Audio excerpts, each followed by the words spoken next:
Bismillahirrahmanirrahim. Assalamualaikum warahmatullahi wabarakatuh. Alhamdulillahirabbil alamin, wassalatu wassalam ala asyrafil anbiya wal mursalin wa ala alihi wa sahbihi wasallim. Allahumma shalli wa sallim ala sayyidina Muhammad wa ala ali sayyidina Muhammad. Alhamdulillah. Perkenalkan, sebelumnya nama saya Muhammad Akbar Abdullah Marisi, angkatan MI Plus Al-Islam Dagangan tahun 2009 dan angkatan keempat dari MI Plus Al-Islam Dagangan.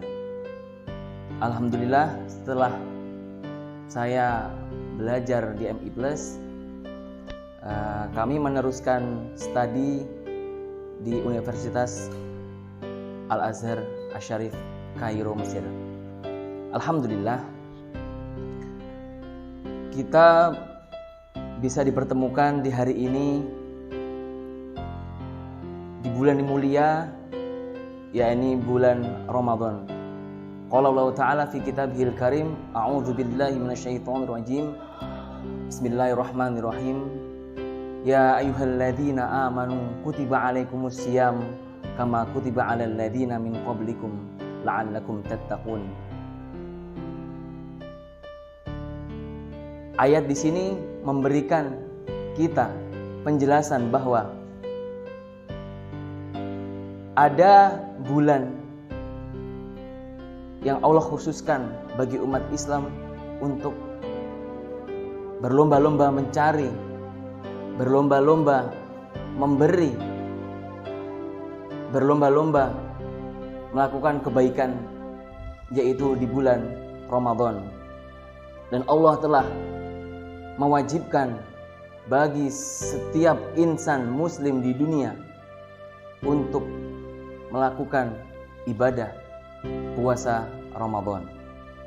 Adapun yang tidak bisa, maka bisa diganti di hari lain, ataupun bisa memberikan makanan bagi yatim piatu bagi yang tidak wajib mengganti, seperti orang-orang yang telah tua yang tidak mampu untuk menjalankan ibadah puasa. Saudara-saudaraku sekalian yang dicintai oleh Allah Subhanahu wa taala dan yang diberkahi. Adapun dalam konteks puasa adalah suatu penjagaan, suatu penahanan pada diri kita. Adapun puasa dalam bahasa adalah menahan. Menahan dari segala sesuatu yang diharamkan oleh Allah. Sedangkan secara syariat mempunyai arti adalah menahan makan dan minum serta perbuatan yang dilarang oleh Allah, seperti berhubungan badan atau mengumpat atau berbohong dari terbit fajar hingga maghrib dimulai. Sedangkan puasa, kita tahu bahwa apakah esensi dari puasa, apakah ada hikmah dari puasa? Ada. Allah Subhanahu wa taala tidak akan memberikan syariat tanpa tidak adanya suatu hikmah. Salah satu hikmah adanya puasa adalah, pertama adalah Allah memberikan kita waktu untuk beribadah kepadanya. Karena yang kita tahu semuanya dan kita pahami, hanya puasalah ibadah yang tidak ada ciri dan tidak terlihat oleh manusia. Berbeda dengan berbeda dengan sholat, berbeda dengan zakat, berbeda dengan haji. Maka puasa adalah suatu penghambaan manusia kepada Tuhannya tanpa ada bentuk fisik. Maka hikmah pertama yang bisa kita ambil bahwa Allah memberikan waktu bagi manusia untuk menyerahkan diri, menganggap dirinya adalah lemah, abdun fakir, yang harus merasakan bagaimana keagungan Allah. Hikmah yang kedua adalah dengan adanya puasa, kita semua dididik, kita semua diajarkan rasa penyayang oleh sesama, diajarkan bagaimana menghormati, bagaimana menjaga, bagaimana kita saling memberi pada waktu bulan puasa.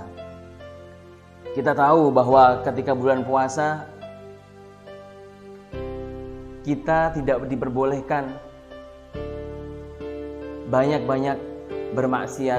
Kita tidak dianjurkan untuk banyak-banyak berbicara yang tidak ada gunanya, tapi bahkan kita malah Allah suruh untuk membaca Al-Quran, untuk bersedekah, untuk mencari ilmu, karena di dalam bulan Ramadan adalah suatu berkah.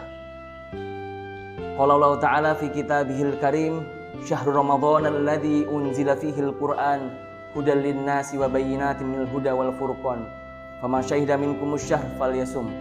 Al-ayah. Allah berkata, pada bulan Ramadan diturunkanlah Al-Quran. Penurunan Al-Quran tidak semata untuk kita semua tahu bahwa Al-Quran dan bulan yang diturunkan Al-Quran adalah suatu kemuliaan yang harus kita fahami sekalian. Setelah hikmah, beberapa hikmah yang kita sampaikan, maka kita harus tahu apa sunnah yang harus kita jalankan di dalam bulan suci Ramadan. Kami mengutip dari kitab Al-Allamah Kiai Haj An-Nawawi Al-Bantani, seorang ulama Banten yang lahir di Indonesia, tepatnya di Banten, dan mencari ilmu di Makkah hingga menjadi guru besar di Mekah. Beliau mempunyai kitab yang bernama Nihayatuz Zain fi Irsyadil Mubtadi'in. Beliau mengatakan minimal ada beberapa sunnah yang harus kita pahami ketika bulan Ramadan. Pertama adalah sahur. Hal yang terkecil yang mungkin kita tidak sadari adalah sahur. Terus bagaimana sahur yang benar? Terus di manakah letak sunnah sahur itu? Sahur adalah kita memakan makanan atau minum walaupun hanya sedikit sebelum imsak atau sebelum fajar terbit. Maka bagi kawan-kawan, teman-teman, saudara, mari kita pergunakan sunnah-sunnah ini sesuai yang telah Rasulullah SAW katakan adalah tasahharu fa inna fis suhuri barakah.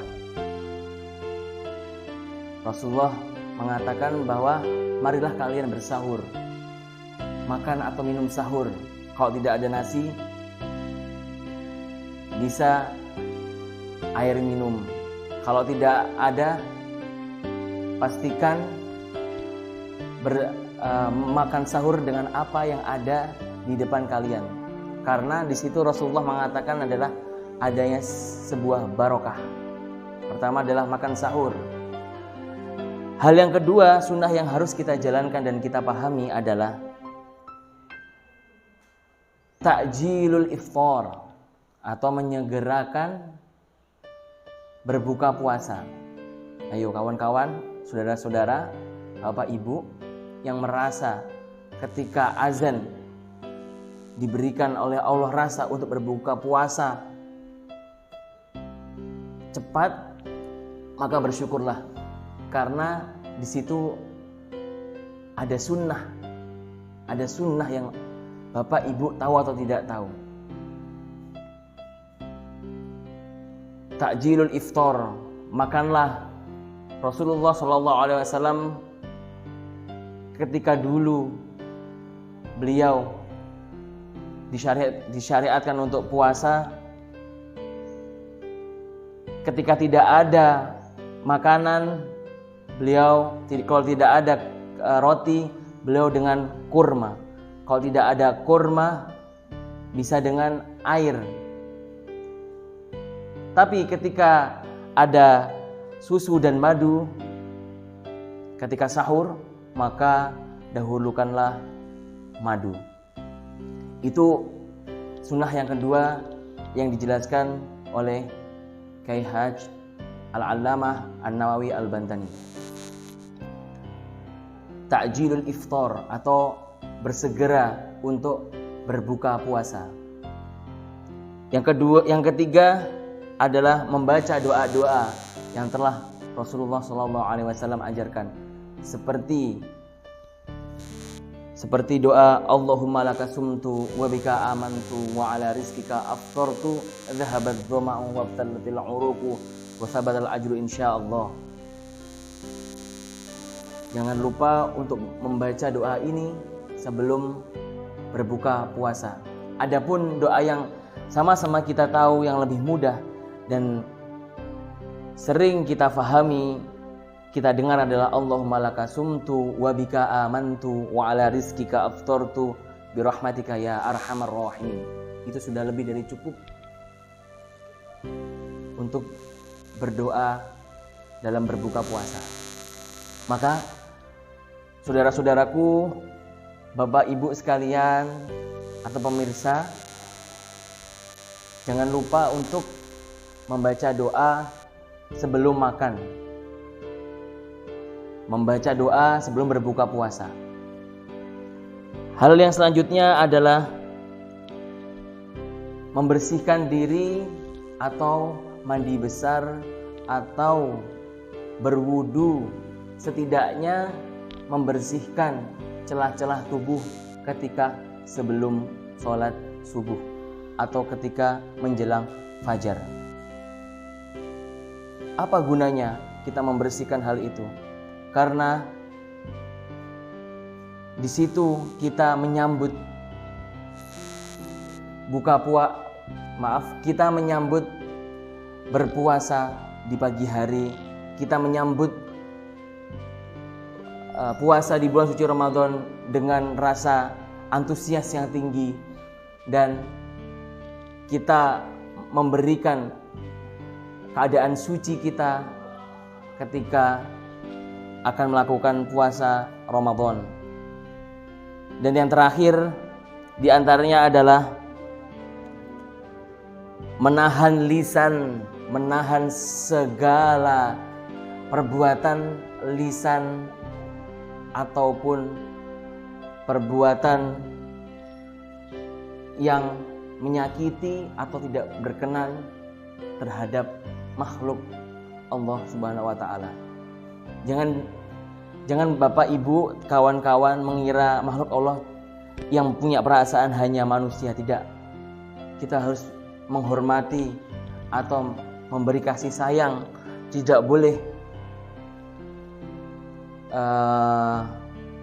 boleh menyakiti sesama manusia, bahkan hewan pun kita harus menyayangi. Begitulah kira-kira sunnah yang harus kita jalankan dalam kitab Nihayatuz Zain fi Irsyadil Mubtadi'in karya Syekh Muhammad bin Umar An-Nawawi Al-Bantani. Sekian dan terima kasih. Adapun perkataan yang tidak berkenan atau kesalahan pengucapan, kami meminta maaf sebesar-besarnya. Rabbana atina fid dunya hasanah wa fil akhirati hasanah wa qina adzabannar. Walhamdulillahirabbil alamin. Wassalamualaikum warahmatullahi